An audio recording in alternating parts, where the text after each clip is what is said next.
Co přesně znamenají servisní poplatky u nemovitostí v Dubaji?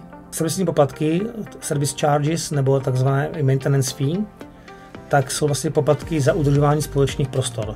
To znamená provoz a úklid a maintenance těch vlastně veškerých oblastí, které jsou vně bytu.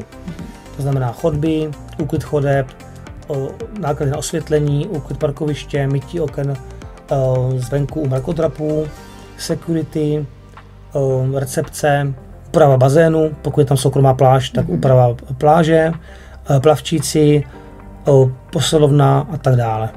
Stanovuje se to v ceně, ta cena je v dirhamech za čtvereční stopu za rok.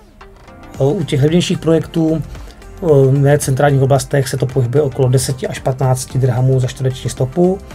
U těch středních projektů 15 až 20, 25, když tam je nějaký větší servis. U hotelových apartmánů to bývá více 30, 35, 40, i například Burj Khalifa nebo Adres hotely, ty mají ještě větší servisní poplatky.